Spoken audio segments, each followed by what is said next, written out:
Hello प्यारे बच्चों, मैं आशा करता हूं कि आप लोग खुश होंगे और अच्छे से पढ़ाई कर रहे होंगे। तो यहाँ पर आप देखेंगे कक्षा 10 गणित अध्याय 3 दो चर वाले रैखिक समीकरण युग्म दीर्घ उत्तरी प्रश्न अर्थात 6 अंक वाला प्रश्न है और इसका 9वां प्रश्न हल करने जा रहे हैं। तो आप देखेंगे 9वें प्रश्न में दो अंकों की एक संख्या, तो अंकों वाली जब संख्या होगी तो इकाई दहाई को x मानेंगे और जो है संख्या को x प्लस 10y। तो यहाँ पर हम लिखते हैं माना दहाई माना इकाई अंक बराबर x तथा दहाई अंक बराबर y।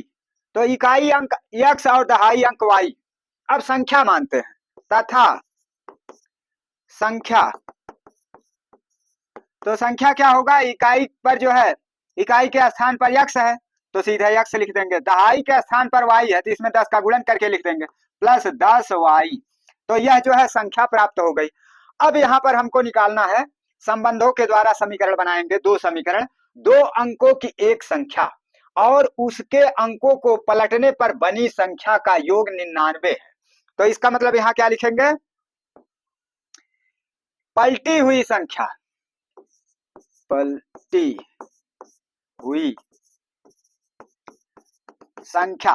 तो जो संख्या पलटी जा रही है उसमें इकाई जो है दहाई के जगह पर, तो इसका मतलब 10x हो गया और दहाई जो है इकाई के जगह पर, तो इकाई पाएगा तो प्लस y हो जाएगा, क्योंकि तो उल्टा जब हो गया यह इस पर आया तो यह 10x प्लस y हो गया, पलटी हुई संख्या।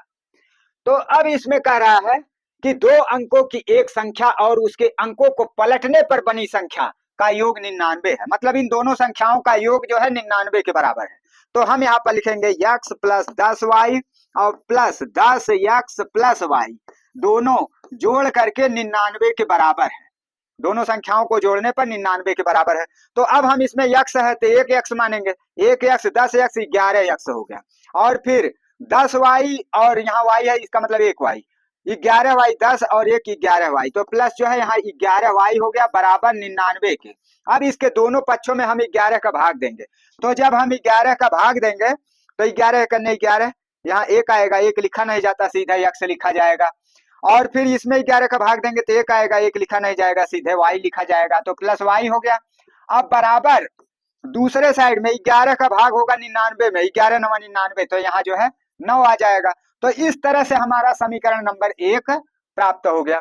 अब फिर कहा जा रहा है यदि संख्या के अंकों का अंतर 5 हो, मतलब x माइनस y का अंतर x माइनस y बराबर 5 के बराबर हो, तो यह समीकरण नंबर 2 प्राप्त हो गया। अब दोनों समीकरणों को जोड़ने पर y समान पद है, चिन्ह विपरीत है, आसानी से जोड़ने पर समीकरण जो है कट जाएगा। अब यह जो है दोनों x है, इसका मतलब एक x जोड़ करके 2x हो गया बराबर इधर 9 और 5 14 हो गया, तो इधर 14 हो जाएगा, इधर x 2x है, 2 का गुणा हो रहा उधर जाएगा, 2 का भाग हो जाएगा, तो यहाँ हो जाएगा 14/2। इसका मतलब x का मान हो गया 2 सते 14 7 हो गया, x बराबर 7। अब x का यह मान समीकरण 1 में रखते हैं क्योंकि सभी मान इसमें धनात्मक रूप में है।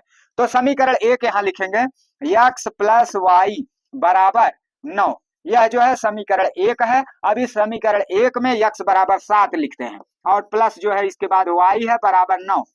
अब इसके बाद हम जो है 7 को उधर ले जाते हैं, तो इधर y बराबर उधर 9 है और 7 को उधर ले गए तो प्लस 7 है, उधर जाएगा -7 हो जाएगा, तो -7 हो गया। अब y बराबर हो जाएगा 9 में से 7 घटाएंगे 2 आएगा, इसका मतलब y का मान 2 हो गया।